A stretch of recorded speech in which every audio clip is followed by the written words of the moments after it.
పురుషులంటే సహించేవాళ్ళుగా ఉండాలి, సహించాలి. ఒక్కొక్కసారి ఆడవాళ్ళకి సహనం కోల్పోయినా కానీ మగవాళ్ళు దాన్ని సహించాలి. భర్త అంటే భరించేవాడని అంటారు కొంతమంది. మగవాళ్ళకి బలము ఎక్కువ ఇచ్చాడు కాబట్టి దేవుడు ఆ బలాన్ని ఉపయోగించుకుని సహించాలి, అన్ని పరిస్థితుల్ని తట్టుకుని నిలబడగలగాలి. కానీ పురుషులు సాయంత్రం అవతులకి ఒక పెగ్గ 2 పెగ్గలు వేసేస్తారు.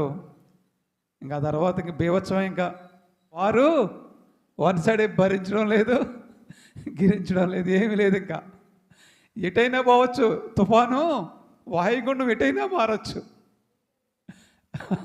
వాయుగుండాలు ఎటైనా మారచ్చు.